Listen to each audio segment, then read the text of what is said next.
Les caprices de Dame Pluie n'ont pas été un obstacle pour la ministre Coutez, qui est venue une fois de plus apprécier la qualité du travail de certaines infrastructures, notamment celles transférées aux communes dans la ville de Douala. À Douala 4e, sous la houlette du maire Hervé-Edouard Moubimpa, les jeunes actifs de Ndobo, Parbo Nindale ont réservé un accueil des plus chaleureux aux membres du gouvernement. Sur le tronçon Carrefour Abattoir, centre d'état civil éponyme, les avis sont assez mitigés. La route nous a soulagés parce qu'avant, là, il n'y en avait pas moyen même pour circuler ici. Il y avait la boue, la poussière, même aussi sont sèches. On ne respirait même pas. Mais maintenant, là, ils sont améliorés la route. Voilà la bague à ordures maintenant, même qui nous en train de servir pour dégager les ordures qui étaient en train de nous déranger ici, là, chaque fois. D'habitude, quand on vient, on dit que le ministre vient. Il vient sur le terrain, il met toutes les choses dans la norme. Mais dès qu'il se déplace là-dessus, demain, vous revenez ici, il n'y aura plus tout ce que vous voyez là.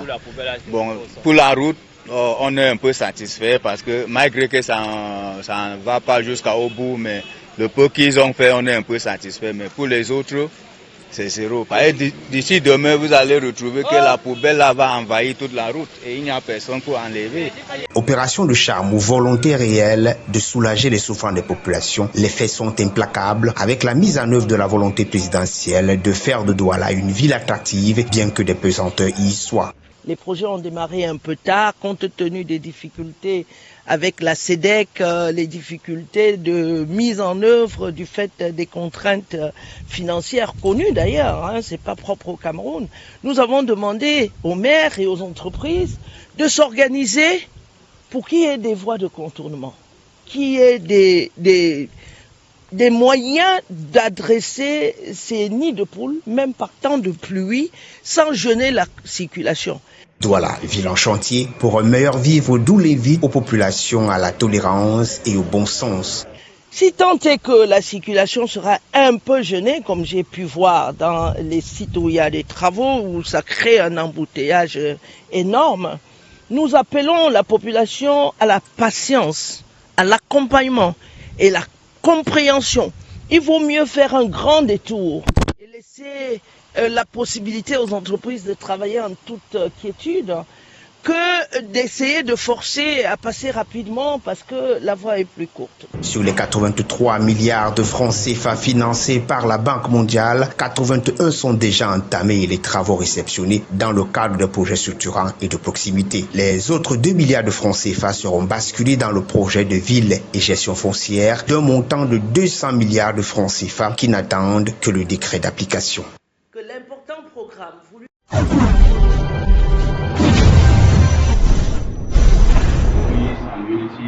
Médias et citoyenneté pour une communication éthique et responsable en période électorale est le thème central autour duquel les échanges ont porté au cours du séminaire national des communicateurs et journalistes musulmans. Ils sont plus de 40 hommes et femmes de médias venus de 10 régions du pays pour prendre part à cette rencontre dans la ville de Douala le samedi 23 août 2025. Une initiative portée par l'Association des communicateurs musulmans pour la promotion de la paix au Cameroun, qui a connu la présence de nombreux dignitaires musulmans, les autorités administratives et politiques. Journalisme et communication responsable avant, pendant et après la période électorale, journalisme et paix, engagement des jeunes communicateurs pour les élections apaisées et dans la paix, communication en période électorale entre le développement durable et risque de destruction, l'islam face au discours de haine et au chauvinisme, éclairage doctrinal et éthique, médias musulmans et citoyenneté pour une communication éthique et responsable en période électorale au Cameroun. Tels sont entre autres les thèmes qui ont permis des échanges et des débats fructueux grâce à la présence des experts en journalisme de paix. Préserver la paix, c'est jouer notre rôle en tant que communicateur, la préservation par notre paix qui nous est chère. Voyez-vous, durant les périodes électorales, certains journalistes sont instrumentalisés par des acteurs politiques. D'autres sont des adeptes de fake news, d'autres, de par la passion, se lancent dans ce métier et se retrouvent en train de distiller des fausses nouvelles. Et il est de notre devoir en tant que journaliste d'encadrer tous ceux qui veulent se lancer dans ce métier et savoir qu'ils doivent être des ambassadeurs de la paix. Parce que le pays reste, les ambitions politiques faciles. Cependant, pour l'AC2PC, il est déterminant et crucial de faire valoir leur expérience pour promouvoir la paix et la stabilité au Cameroun. Un défi qui a été encouragé par les dignitaires musulmans.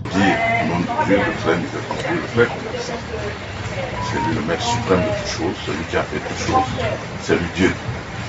Si on a ici, ce n'est pas sa volonté.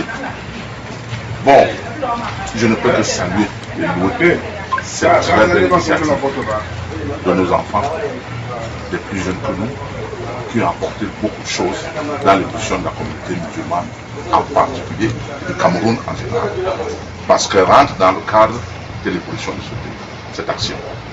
Et c'est pour ça que nous sommes venus, pour leur dire, nos enfants, nos petits frères, on est avec vous. On donne caution à ce que vous êtes en train de faire. Parce que je peux dire que le prix à payer est très vaste. Le chantier est très vaste. Ce n'est pas seulement dans le cadre des élections, mais c'est pour que ça renforce le comportement du musulman, qui développe des vertus, n'est-ce pas, telles que la rectitude, la vérité et l'amour pour les autres. La communauté musulmane fait le choix d'une paix durable, d'un vivre ensemble harmonieux et d'une démocratie apaisée pour l'atteinte de l'émergence de notre pays.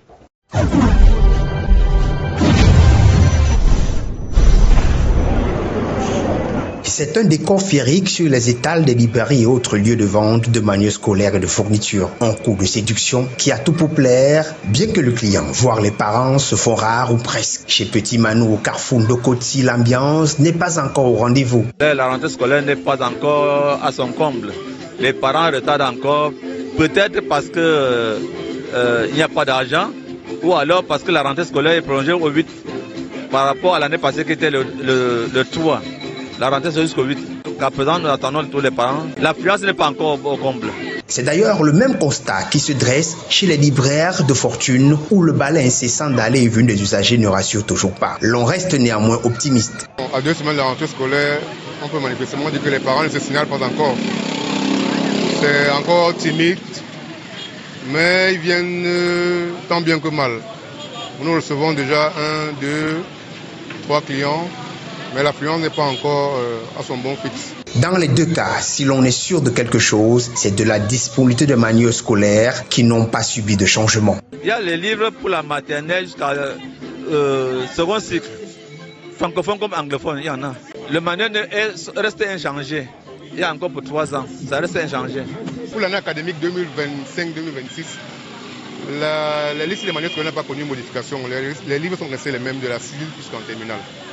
Alors moi je pense qu'à ce niveau, les parents n'ont pas à se plaindre, n'ont pas à craindre. Si de ce côté les parents peuvent avoir la quiétude, l'aspect du portefeuille sur l'achat de ces fournitures et autres accessoires révèle d'une péréquation. Par rapport à l'année dernière, je trouve que c'est un peu coûteux. J'ai même voulu abandonner parce que vraiment les prix, je m'attendais par exemple, j'ai acheté des manteaux. Je m'attendais à les acheter peut-être à 1500 ou 2000 francs. On me demande de payer à 4000 francs. Du coup, j'ai pu l'acheter quand même à 3000, 2500. Les bottes aussi, les bottes pour la pluie, on m'a demandé de payer une botte à 5000 francs. Vous vous rendez compte? Donc c'est un peu coûteux quand même, c'est pas évident. C'est pas évident pour nous les parents. La rentrée scolaire 2025-2026 est déjà certes dans les starting blocks avec ses pesanteurs. Mais combien seront-ils au départ dès le 8 septembre prochain?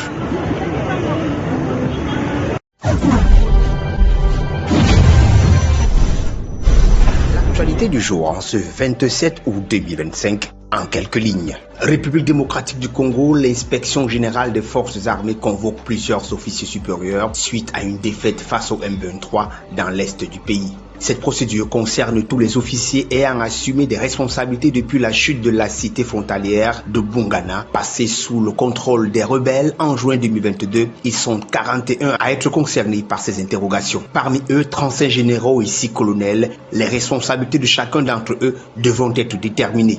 France-Sénégal, les enjeux de la rencontre entre Emmanuel Macron et Bassirou Diomaye Faye à Paris. En effet, la rencontre débutera ce 23 août par l'accueil du président sénégalais à l'Élysée par Emmanuel Macron. Elle intervient dans un contexte particulier, celui d'un rééquilibrage des relations entre la France et l'Afrique, marqué au Sénégal par la fermeture des dernières bases militaires françaises il y a 2 mois. Selon l'entourage de Bassirou Diomaye Faye, aucune question ne sera tabou au menu des discussions. Le dossier mémoriel de Thiaroye.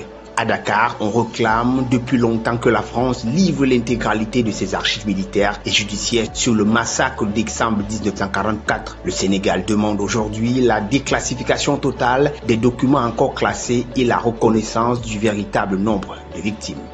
Sente le président zambien Hakainde Hichilema a dévoilé un projet continental de lutte contre le choléra lors de la session régionale de l'OMS à Lusaka. L'initiative encadrée par l'Africa CDC et l'OMS vise à réduire de 90% les décès liés à cette maladie d'ici 2030, en renforçant les politiques sanitaires, les infrastructures d'assainissement et la coordination entre États. Sécurité alimentaire, les ministres africains de la santé ont convenu toujours à Lusaka de consolider les capacités de prévention et de riposte face aux urgences sanitaires. L'accent est mis sur la formation et la répartition équitable des ressources humaines de santé entre zones urbaines et zones rurales.